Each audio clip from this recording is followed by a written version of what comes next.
ఏంటన్నా ఎవరన్నా నువ్వు అసలా? ఈ అర్ధరాత్రి టైంలో ఆ పరిగెత్తి రావడం ఏంటి? ఆ చెమటలు మొత్తం వేసుకొని ఏంటన్నా నువ్వు? నీ కథేంటి? నా పేరు మహి. నా జీవితం ఒక అంధకార బంధం అయిపోయింది. నా జీవితం ఒక 4 భాగాలు. నా చిన్న వయసులో నేను తెలిసి తెలియక చేసిన తప్పుల వల్ల, నా మొండితనం వల్ల నా తమ్ముడిని నేను కోల్పోయాను.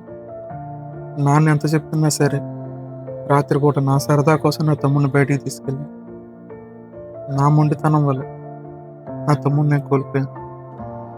వాడు లేని లోటు ఇప్పటికీ నాకు బాధగానే ఉంది.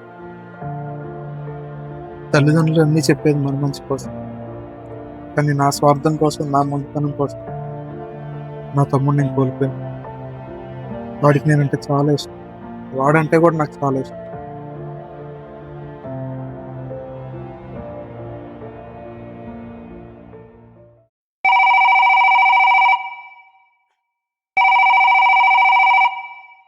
హలో చెప్పరా. ఎప్పుడురా? ఇప్పుడేనా? వచ్చేస్తున్నా, ఒక 5 నిమిషాలు ఆగు, వచ్చేస్తున్నా. అసలు బయట ఉండి వచ్చేస్తున్నా. ఒరే నాన్న, రే రే చిన్న, ఏంటమ్మా? ఎక్కడికి వెళ్తున్నారా రాత్రిపూట? ఎక్కడికి వెళ్ళి వస్తున్నాను? మా ఫ్రెండ్ దగ్గరికి. నువ్వు ఉండు ఇక్కడే. అరే రాత్రిపూట ఎందుకురా? అసలుకి రోజు అసలు నీకు తెలవదు, నువ్వు ఆగు, నేను వెళ్ళొస్తాను, ఆగు. అరే రే రే రే, నాకు సంబంధం మీ నాన్నకి చెప్పదు. నేను ఎవ్వడికి చెప్పాల్సిన అవసరం లేదు. నాకు తెలుసు, నేను చూసుకుని వెళ్తాను. నువ్వు ఉండు ఇంట్లో, నువ్వు జాగ్రత్తగా ఉండు. జాగ్రత్తగా ఉండు.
చెప్పాను నాన్న, ఎందుకురా బయటికి వెళ్ళు.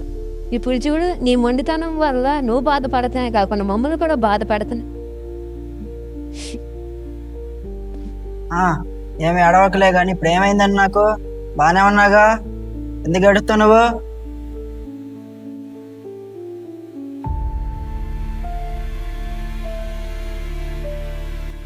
దాసు నా ఫ్రెండ్. చదువుకునే వయసులో నేను వాడు మంచి స్నేహితులు. వాడు నాకన్నా బాగా చదువుతాడు. నా స్వార్థం వల్ల వాడి జీవితాన్ని నేను నాశనం చేశాను. నా అవసరం కోసం అంత చదువుకునే వాడి జీవితాన్ని నేను నాశనం చేశాను. వాడు ఎగ్జామ్ కట్టడానికి నన్ను డబ్బులు అడిగాడు. ఆ రోజు నా దగ్గర డబ్బులు ఉంది, కానీ నా స్వార్థం వల్ల నేను వాడికి డబ్బులు ఇవ్వకుండా నా అవసరం కోసం చూసుకున్నాను.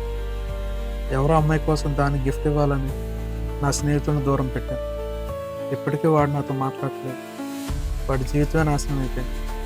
ఇంత చదువుకునే వాడి జీవితాన్ని నేను నాశనం చేసి ఇప్పుడు నేను బాధ అనుభవిస్తున్నాను. వాడు ఎక్కడున్నాడు కూడా నాకు తెలియదు. నా స్వార్థం నన్ను చంపేసింది. నా చుట్టుపక్కల ఉన్న వాళ్ళు కూడా నాశనం చేసింది. అరే రేపు ఎగ్జామ్ ఉంది కదరా, ఏమన్నా చదివావా? చదివారా కొంచెం? ఆహా, అంటే ఏం లేదురా, నేను 2 రోజుల మట్టి కాలేజ్కి రావట్లేదు కదా, నా దగ్గర నోట్స్ లేదు. కొంచెం నీ నోట్స్ ఇస్తే నేను కూడా చదువుకుంటాను రా. నోట్సా?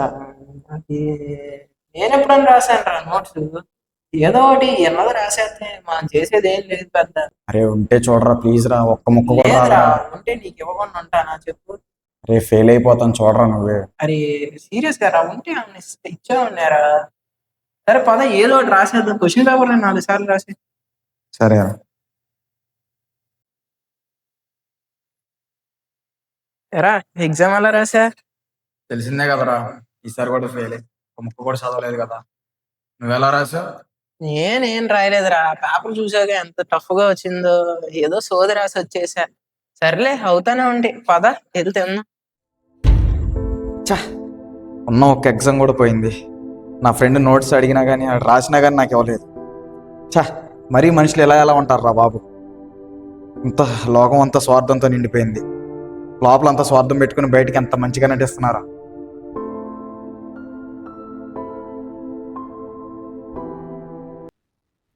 మూర్ఖత్వం. జీవితంలో సరిదిద్దుకోలేని తప్పులు చేశాను. వెనక్కి వెళ్ళి సరిదిద్దుకోలేని తప్పులు చేశాను. ఎందుకంటే మూర్ఖత్వం వల్ల మనకు వచ్చేది భరించలేని బాధ, గుర్తు చేసుకోలేని జ్ఞాపకాలు. ఎందుకంటే మూర్ఖత్వం వల్ల మనుషుల్ని కోల్పోతాం, మనల్ని మనమే కోల్పోతాం. జీవితంలో పట్టు విడుపు ఉండాలి. ఒక్కోసారి పట్టుకోవాలి, కొన్నిసార్లు వదిలేయాలి. కోపం అన్నాక ప్రతి మనిషికి వస్తుంది, కానీ ఆ కోపాన్ని కొద్ది రోజులు మాత్రం ఉంచుకోవాలి. మూర్ఖత్వానికి పోతే మనల్ని మనం నాశనం చేసుకునే వాళ్ళు అవుతాం. మరలా వెనక్కి తిరిగి వెళ్ళలేని, సరిదిద్దుకోలేని తప్పులు నా జీవితంలో చాలా ఉన్నాయి.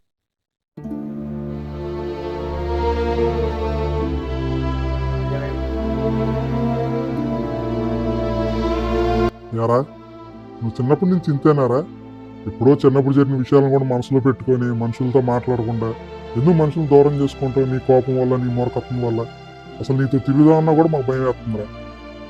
ఎందుకంటే నీ మూర్ఖత్వం వల్ల మేము ఎక్కడ నాశనం అయిపోతాం. నీ కోపాలు ఎందుకు మనకే చెప్పు. చైదీరా, చైదీ. ఎందుకురా? ఎవడరా నువ్వు? ఎవరికి ఎక్కువ ఏంటి ఎక్కువ? నాకు ఉంటే నాతో ఉండాలనుకుంటే ఉండు, లేకపోతే పో. అంతేగాని నీ అవసరం ఏదో నాకున్నట్టు చెప్తావేంటి? నా మూర్ఖత్వం వల్ల నీకు బాధపడుతున్నావా? ఏం మాట్లాడుతున్నావు నువ్వు? నాతో అవసరం ఉంది కాబట్టి నేను వెనకమాల ఉన్నావు. నేను ఇంతేరా, నేను మారను. నేను మూర్ఖంగానే ఉంటే ఉండాలనుకుంటే ఉండు, లేకపోతే పో. నువ్వేమన్నా నా చిన్నప్పటి నుంచి నా వెనకమాల ఏమైనా తిరిగావా? నేను పుట్టినప్పుడు ఉన్నావా? పోయేటప్పుడు ఉంటావా? ఉండాలనుకుంటే ఉండు, మాట్లాడు. అంతేగాని ఏదో సలహాలు నాకు ఇవ్వకు. నేను ఇలానే ఉంటా, నేను మారను. పోరా, ఇక్కడి నుంచి పో. ఎందుకు అలా అంటావు?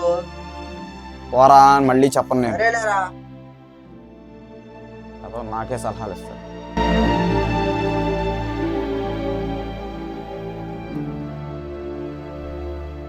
నా తల్లిదండ్రుల విషయానికి వస్తే ఇంకా వాళ్ళు నన్ను పట్టించుకోవడం మానేశారు. తల్లిదండ్రులు చూపించే ప్రేమ ఇంకెవరి ప్రేమ గొప్పది కాదు.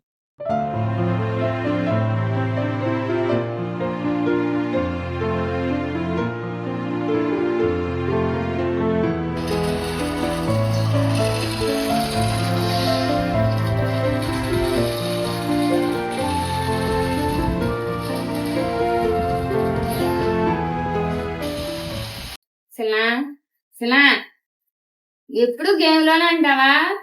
మన పరిస్థితి ఏంటి అర్థం అవ్వట్లేదు నీకు. అసలు ఏంటది? ఎప్పుడు గేమే. బైబిల్ చదవవా? బైబిల్ మరి చర్చికి వెళ్ళడం మొత్తం ఫోన్ అట్టుకుని గేమ్ ఆడేస్తావు. ఏంటమ్మా పద్దాకడుతో కాసేపు కూడా ఆడుకునేవా? రేపు నా పుట్టినరోజు కదా, నాకు 1000 రూపాయలు ఈ డబ్బులు. నా దగ్గర లేవమ్మా. 1000 రూపాయలు. నాకు ఖచ్చితంగా 1000 రూపాయలు కావాలి. ఇస్తావా లేవా? నీ కొడుకు 1000 రూపాయలు కూడా ఇవ్వండి. చీపో అమ్మా. ఇదిగో 1000 రూపాయలు. ఎక్కేస్తున్నాను.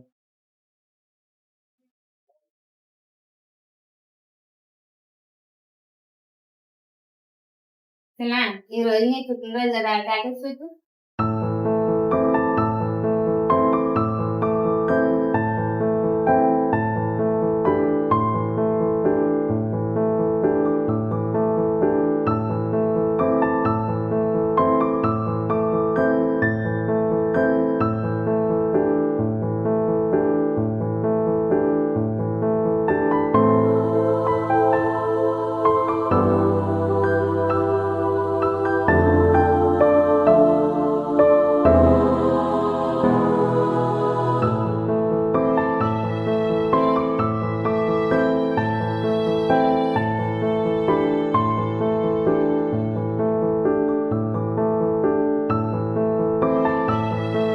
మనం ఎన్ని తప్పులు చేసినా సరే మనం ప్రేమించే వ్యక్తులు వాళ్ళు. నా జీవితంలో అలాంటి వాళ్ళు ఉండడం నా అదృష్టం. కానీ నేను చేసిన తప్పుల వల్ల వాళ్ళు నన్ను దూరం పెట్టారు. ఎందుకంటే నా వల్ల వాళ్ళకి బాధ వస్తుందనో, లేకపోతే నా వల్ల వాళ్ళకి ఏదైనా ఆపద వస్తుందో తెలియదు, కానీ వాళ్ళు నన్ను వదిలేసి వెళ్ళిపోయారు. ఇప్పటికీ వాళ్ళు ఎక్కడ ఉన్నారో నాకు తెలియదు. ఎందుకంటే నా తప్పుల వల్ల, నా మూర్ఖత్వం వల్ల, నా స్వార్థం వల్ల నా మొండితనం వల్ల చేసుకున్న ప్రతి పనుల వల్ల ఏదో వ్యక్తి నేను కోల్పోతూనే ఉన్నాను. అది ఆ అమ్మాయి విషయంలోనే అవ్వచ్చు, నా స్నేహితులైనా అవ్వచ్చు, నా తమ్ముడైనా అవ్వచ్చు, నా తల్లిదండ్రులు అవ్వచ్చు. జీవితంలో నేను చాలా కోల్పోయాను. ఎందుకు బతకాలని అనిపిస్తుంది. ఎందుకంటే జీవితంలో మొండితనం అన్నా సరే, మూర్ఖత్వం అన్నా సరే, స్వార్థమైనా సరే జీవితంలో మనిషికి పనికిరావు. ఎందుకంటే మరలా వెనక్కి వెళ్ళి సరిదిద్దుకోలేని తప్పులు మనం చేయకూడదు. ఎందుకంటే మళ్ళీ సరిదిద్దుకున్నాం, మళ్ళీ అవకాశం మనకు రాదు. ఆ సమయం మనకు ఉండదు.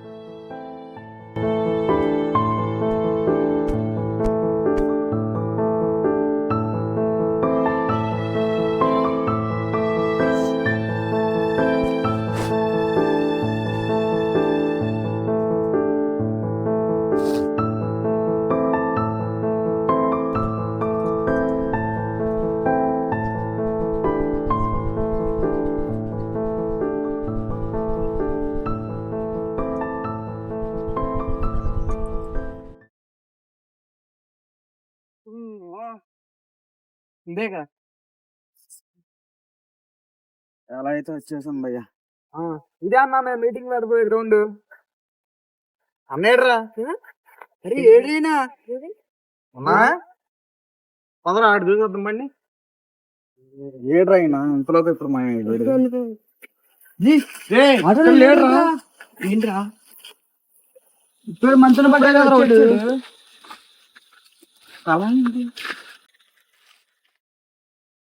ఇలా పదం మన గ్రౌండ్ అన్న చెప్తున్నాం. ఇక్కడ నుంచి ఇదంతా టెంటే కాద్దాం. అక్కడ స్టేజ్ పడిద్ది. ఇదిగో అన్న ఆ బస్సుల దగ్గర స్టేజ్ వేసేద్దాం. ఇక్కడ మాత్రం సౌండ్ సిస్టమ్ పెడదాం. అక్కడ కోరస్ పాడేవాళ్ళని అటు సైడ్ పెట్టేద్దాం. లైటింగ్ గీటింగ్ మాత్రం మొత్తం ఎదిరిపోవాలరా. నువ్వేం చేస్తావు నాకు తెలియదు, ఎవరితో మాట్లాడతావు నాకు తెలియదు. మొత్తం మాత్రం మీటింగ్ ధూమ్ ధామ్ గా జరగాలి. డాంగ్ చేద్దాంరా. అది రే చాలు పెట్టుకుందాం. 1 2 3 3 వస్తాయి. ఓకే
నేను ఎప్పటికీ చెప్పాల్సిన అవసరం లేదు. నాకు తెలుసు, నేను చూసుకుని వెళ్తాను. నువ్వు ఉండి ఇంట్లో నువ్వు జాగ్రత్తగా ఉండు.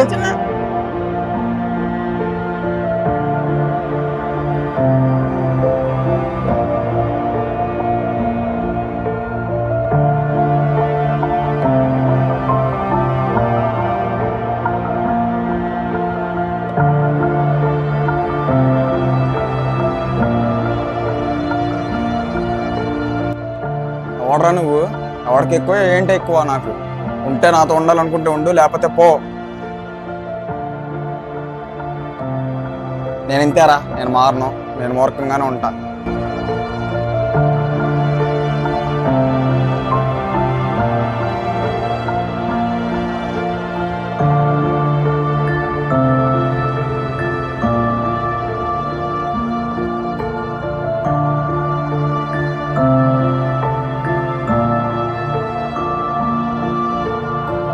అసలా ఎప్పుడు గేమ్ లోనే అంటావా?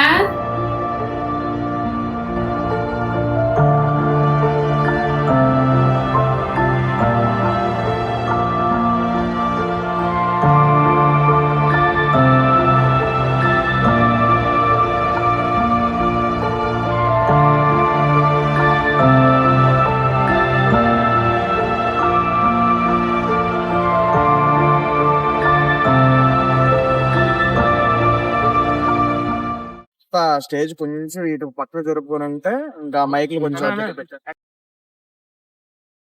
అమ్మా, ఎప్పుడు వచ్చావు?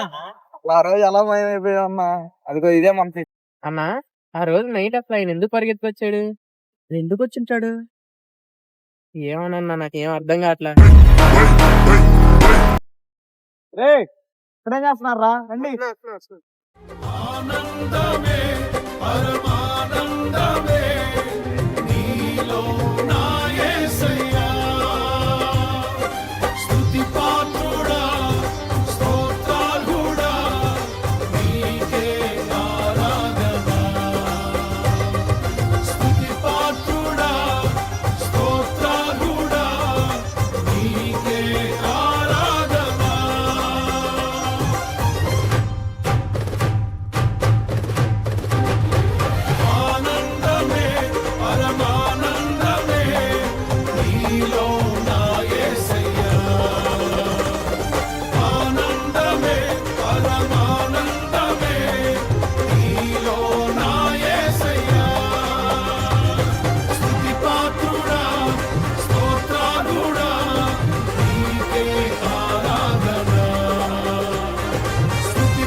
పొంగి పొర్లి ప్రవహించే నా జీవితాన ఆనందించి ఆరాధించెద నా యేసయ్యా.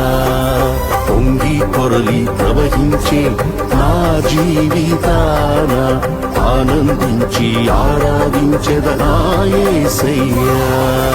పొంగి పొర్లి ప్రవహించే నా జీవితాన ఆనందించి ఆరాధించెద నా యేసయ్యా. పొంగి పొరలి ప్రవహించే నా జీవితాన ఆనందించి ఆరాధించెద నా యేసయ్యా.